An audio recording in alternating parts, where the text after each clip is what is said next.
Hello everybody, I'm Melissa from Meditative Astrology. Today we're going to walk through the astrology of May 3rd through 9th.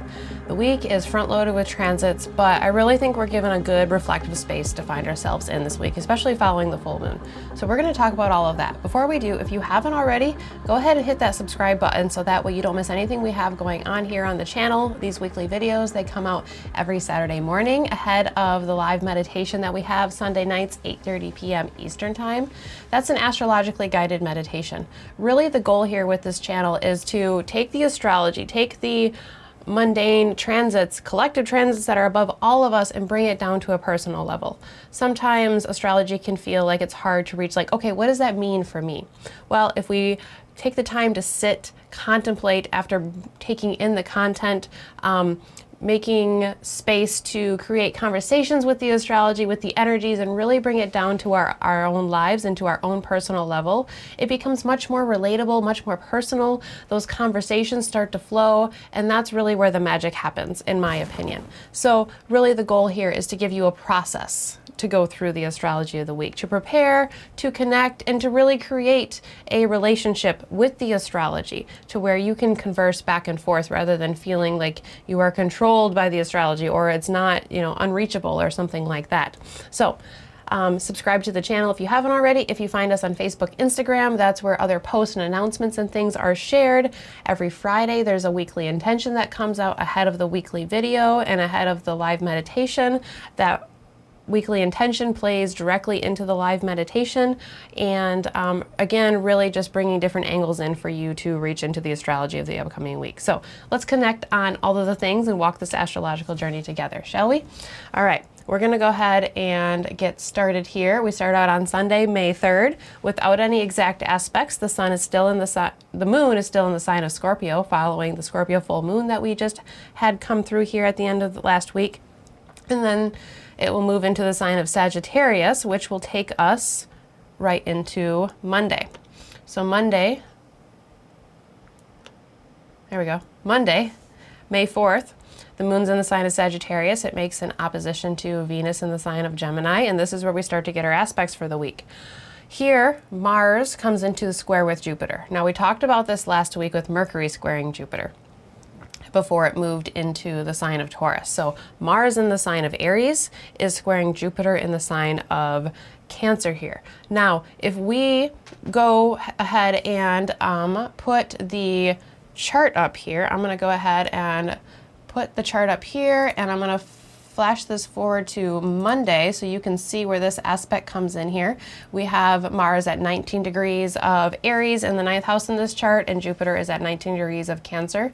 If we roll this chart forward, you'll see that really we have this aspect for most of the week. This aspect is, all aspects are engagement range is about 3 degrees for the most potent part of it. So if we move this forward here a few days, we see that by Thursday, Mars is just at 21 degrees, so we're just starting to really get a couple degree separation, and it really isn't until the end of the week that these two planets start to separate away from that 3 degree range. Here, even Saturday, they're still just 2 degrees because Jupiter moves into Cancer, or moves to the 20th degree. So it really is the full week here that we have this aspect going on. So this really is a big focus of the week here. I'm gonna go ahead and just bring this chart back here to Monday so we can see that. And then we'll go ahead and break that transit down a little bit. Now, we mentioned that this square came through with Mercury last week. So if the Mercury square was a question, a prompt, or an insight, these are some of the ways we talked about it last week. These are some of the ways that we felt into it in our meditation. What do we do with that now, right? If Mars and Jupiter have something to, or Mercury and Jupiter have something to do with information, understanding, our perspectives, and the way we communicate with others, and really the mental realm that things are processing through, Mars is action, motivation, drive, movement, go. So if Mercury comes through and asks a question of Jupiter, what insights do you have for me? What knowledge do you have for me? It's possible that Mars coming into this space will have us moving based on the information that we have received. So what do we do with that now? there may feel like there's a call to action in some sort of way. Will and emotions can mix here. We have a fire sign and a water sign. So, you know, are we able to balance, right? Are we being called to do something that we can feel deep within us? It moves us emotionally, or it feels like there's a deeper connection in some sort of way.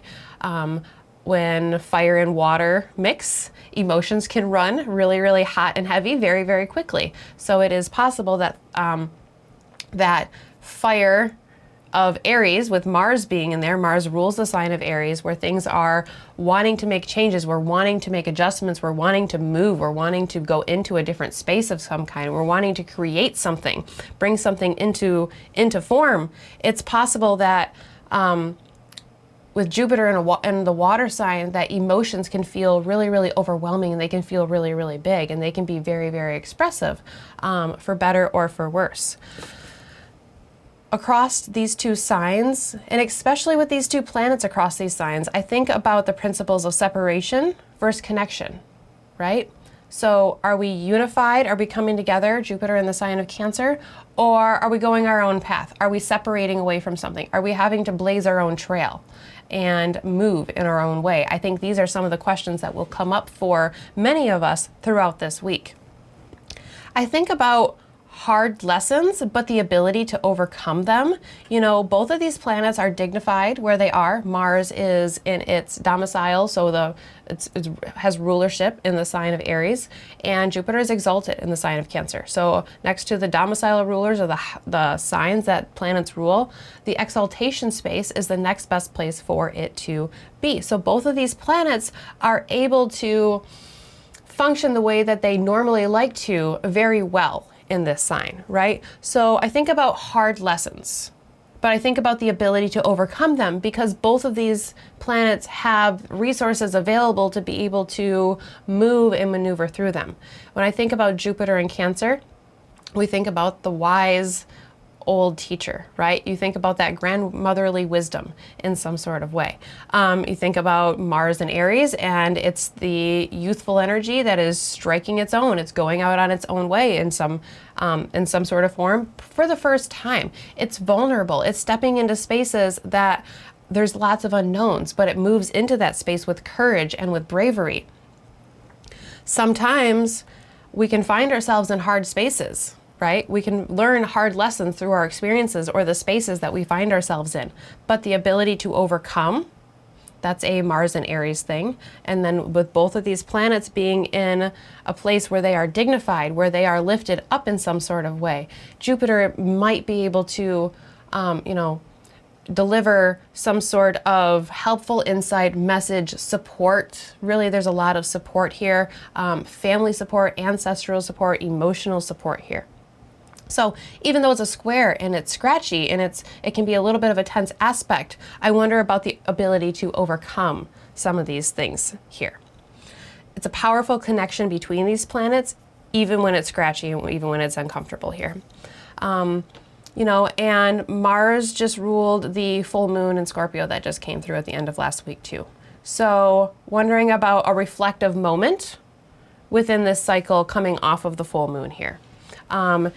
Aries Mars may resist taking the time to do so, to slow down, to reflect. Jupiter and Cancer may inform Mars a little bit deeper or a little bit louder when it doesn't necessarily want to slow down. Think about when your child might be doing something unsafe, and you might warn them once or twice in a nice, polite voice, but then you need to maybe raise your volume up a little higher, even if you're still saying it nicely, so that way you get their attention, right? That is a very mundane example of how this could play out. So again, this Mars-Jupiter connection really moves through all of this week. So that call to action, am I striking out on my own, or do I need more support, right? Am I pushing support away where it really is there? Am I isolating myself, right, in some sort of way? Am I connecting myself to things that are a little superficial? Is there really a deep, true connection there? Jupiter in Cancer wants deep, true, rooted connections, emotionally supportive connections in some sort of way. So that's where we are at Monday.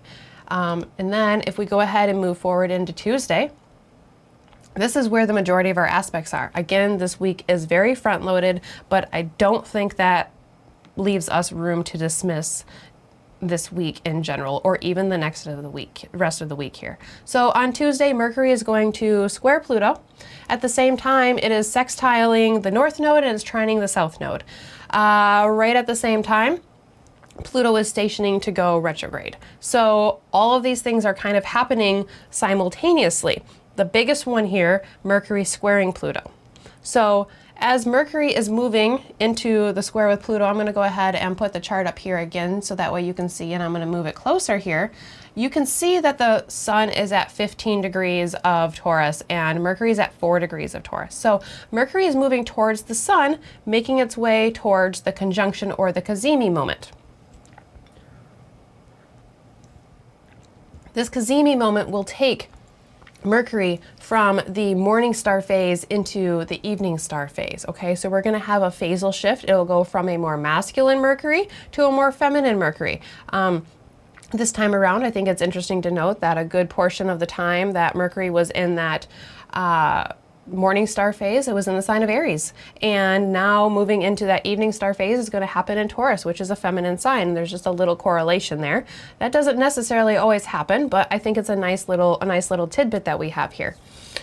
So once a planet gets to be within about 10 to 12 degrees of the sun, it is now what we call under the beams of the sun as it moves towards that conjunction with the sun. This is the point where you can no longer see the planet in the sky. It becomes invisible because the rays and the light of the sun overpowers it or overshadows it in some sort of way. As a planet moves under the beams of the sun, it's as though it's moving into the underworld for a death and rebirth moment, right? So it's as it's moving towards the hidden spaces, towards the underworld, towards the deeper spaces that we don't necessarily see, it's moving through a transitional process. It's moving towards that rebirth. We need to have the death in order to have the rebirth, right? The resetting moment for the planets. So as Mercury comes into the square with Pluto, as it meets the Lord of the underworld, in the air sign of Aquarius, it's moving into its own metaphorical underworld at the same time.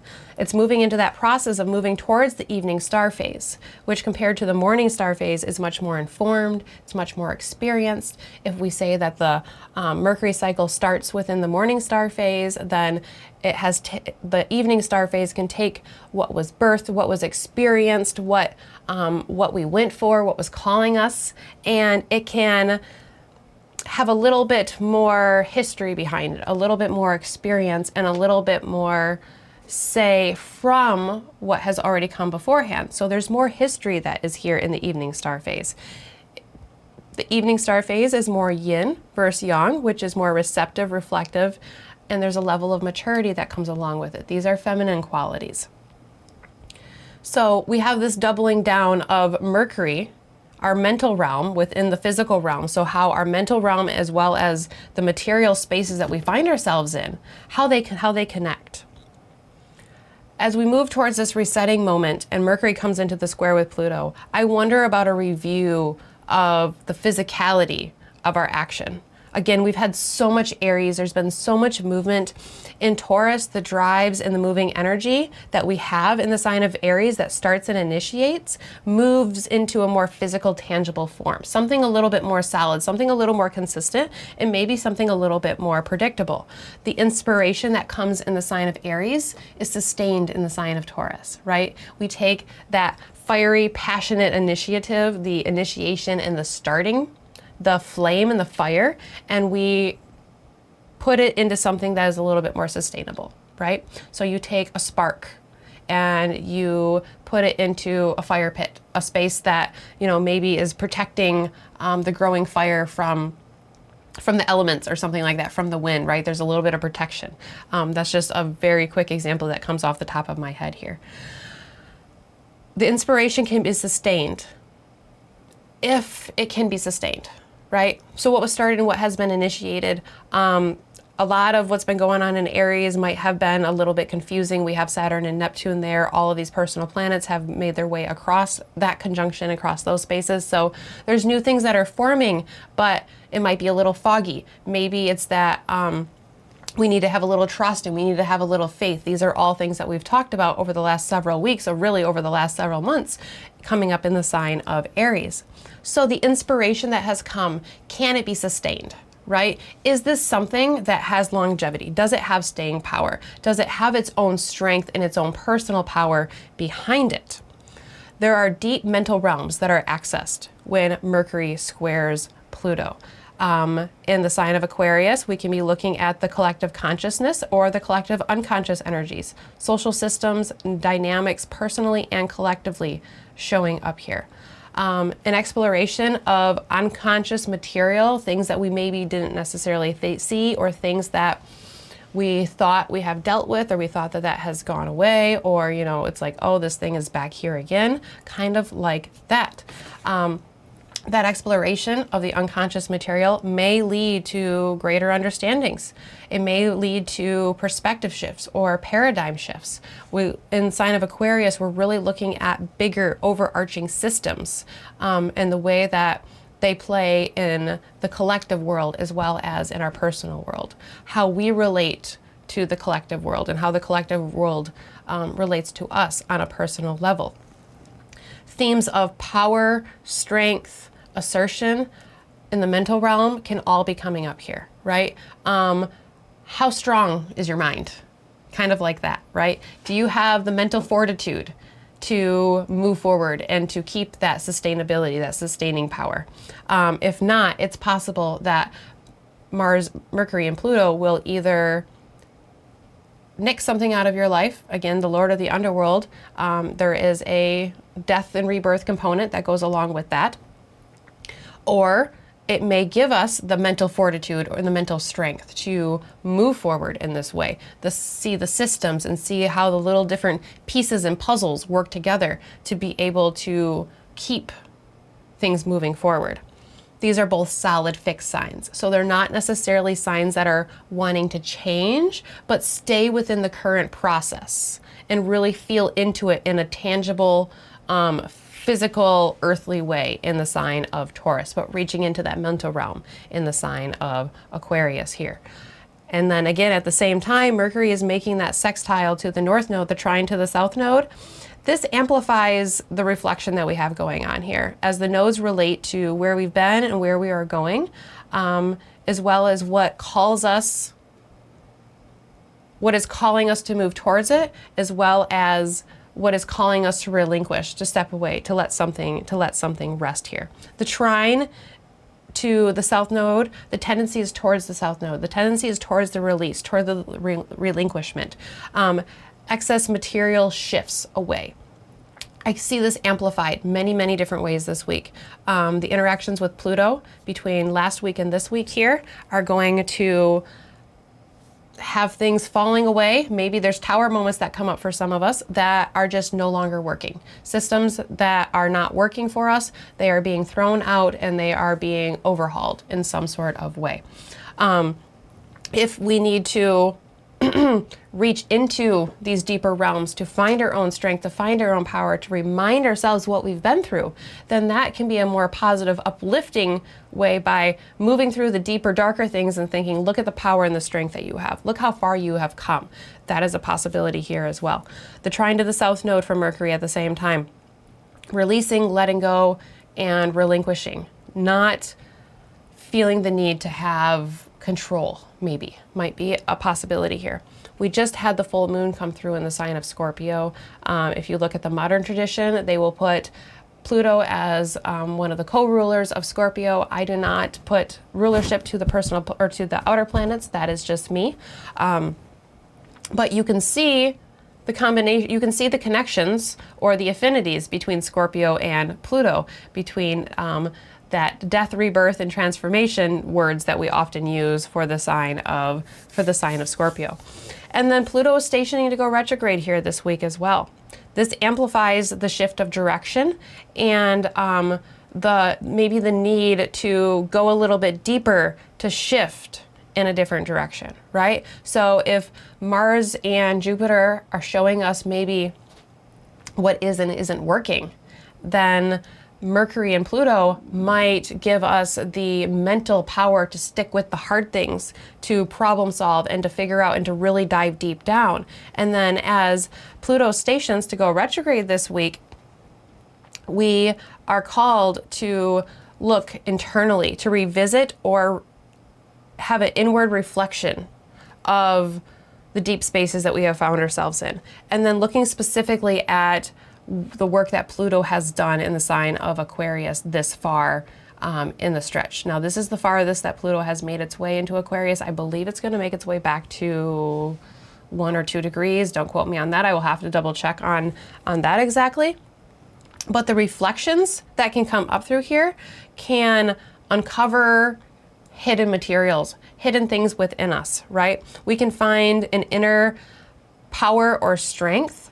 Maybe there's external circumstances to consider, but we can really find that strength and that deepness from within our own space. We can also go within and we can look into those deep spaces and uncover different conditionings or subconscious or unconscious material, different dream world things or messages or symbols coming up in obscure ways that feel a little bit like a puzzle to work their way through here. This is possible for us. Now, Pluto's going to be retrograde into the fall. So this is something that lasts for about 5 months. There's a several month span here. When I think of a planet stationing to go retrograde, it slows down figuratively, right? From our perspective, it slows down and then it shifts and it changes direction. I often think of the stationing moment as like turning a corner. Okay, so if you're like walking through a building, maybe not necessarily through your house, because you probably know, you might know what's around the corner there, but say you're walking through a building and there's different hallways and you're coming up to somewhere where you have to turn and go around the corner. However slight it is, there's a pause when you stop to turn around the corner. You stop, you pause, and you reflect on whatever is ahead of you. So maybe in some buildings, maybe there's like a mirror up in the corner where you can kind of see what's around the corner. Like we see that often in medical facilities and hospitals and things like that. So maybe as you are coming up to the corner that you are about to turn, you might have to slow down to turn that corner, you can plan and you can kind of reflect on what you are seeing, and then you can kind of adjust your course accordingly. If there's not the mirror there, then you get to the corner, you turn, and even if it feels very, very slight, there has to be a moment where you kind of assess what is in front of you. You assess the picture and then you act accordingly. Is there a roadblock? Is there something that is in front of you? Is there a line of people? Is there something uninspected that is in front of you that you might have to, deal with? We pause, we reflect, and we act accordingly. This is kind of the stationing and the retrograde period in a little bit of a nutshell, and that I feel like that symbolism works for what happens within the stationing moment and the retrograde. So the stationing moment, you get to the corner, you turn, you stop, and you assess what's going on here. And maybe there's something down the hallway that you didn't expect. Maybe there's like a zebra down the hallway or something like that, and you're not expecting to see a zebra in this building. So you now have to consider, okay, what am I going to do? Maybe something more realistic, you see a mouse in the corner, right? Maybe that's more realistic than a zebra. And you have to decide what you're going to do. Are you going to keep going forward? Are you going to turn back? Are you going to ask for help? Or are you going to take care of this yourself? Are you going to avoid it, right? We have 1,000 choices through free will here. But that moment of stopping and reflecting, that is the space that we're coming into in the sign of, with Pluto moving into retrograde in the sign of Aquarius. So I really think that we're going to be invited to reflect on the work that Pluto has done this far in the sign of Aquarius.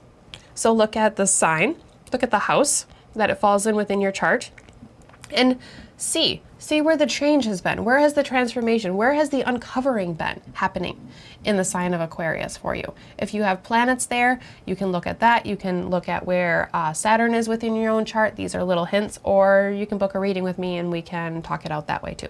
So really, these are our aspects that we have for the week here. Okay, so we start out the beginning of the week front-loaded. Mars and Jupiter are going to be in play all throughout this week. So that scratchy aspect, all those things that we talked about at the beginning of the video. And then Mercury and Pluto. The Mercury-Pluto square, anytime that a planet comes into an interaction with Pluto, there can be deep transformational energy that comes forward. It can be very intense. It can be drilling down. There can be power struggles or empowerment themes. So that, you know, that's the either end of the spectrum there.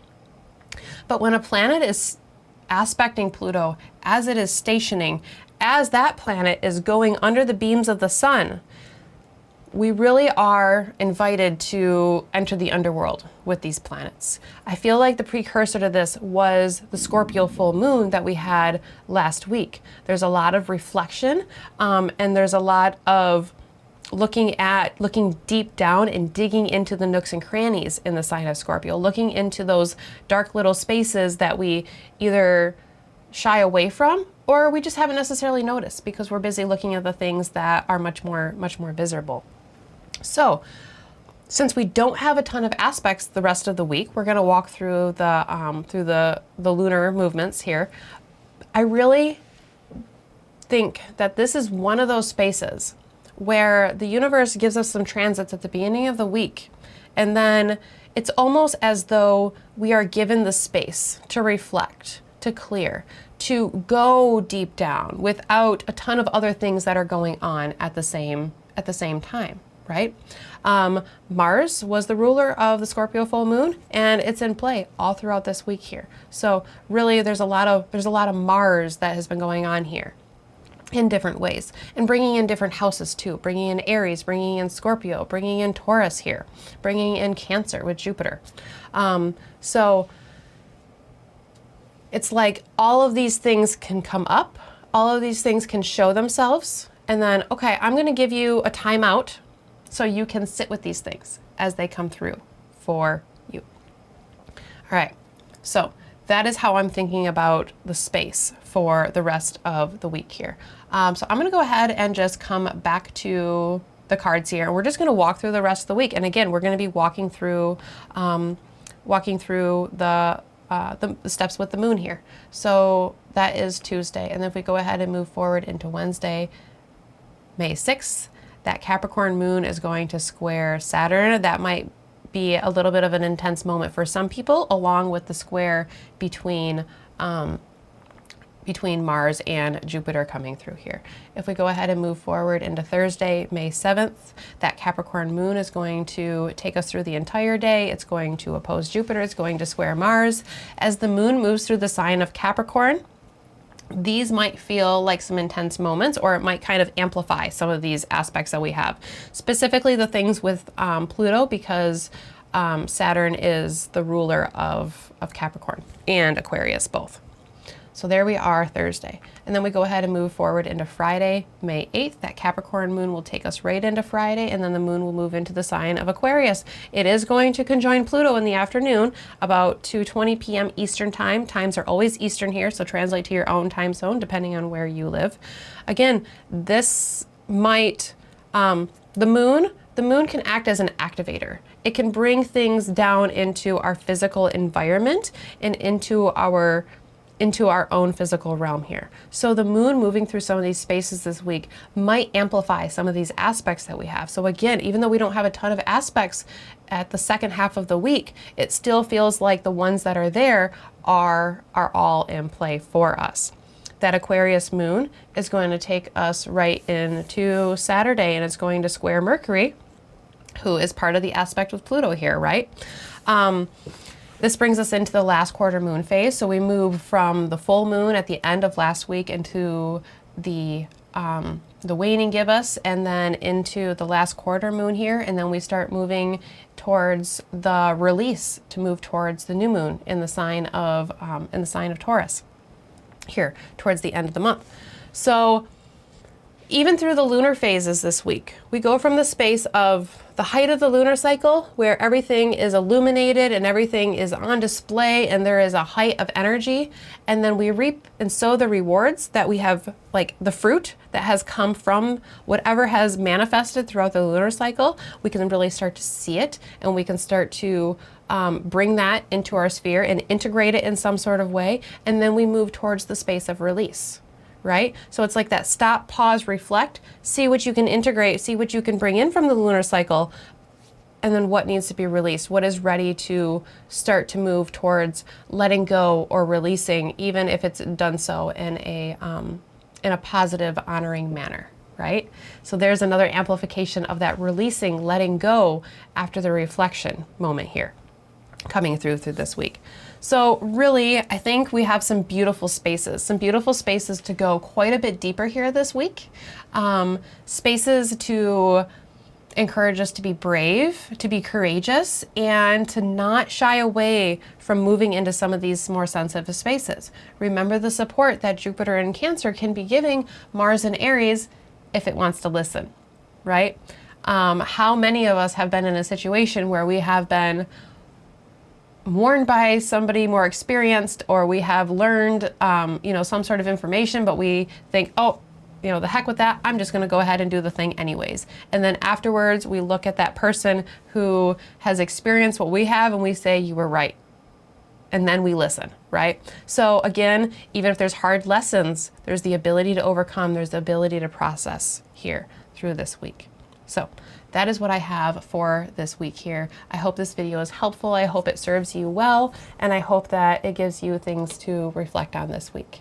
After you've watched this video, if you haven't already subscribed to the channel, hit that subscribe button so we can walk through these astrological journeys together, and then join us at our live meditation Sunday night, 8:30 p.m. Eastern time. We get together collectively, but within our own personal space, right? You can do it however works for you. Join us, meditate with us, create those personal conversations, and really create meaning relationships between yourself and the astrology. So I hope everybody has a wonderful, restful, deep diving week. I hope you feel loved. I hope you feel supported, and I will see you next time. Take care and have a good day. Bye, everybody.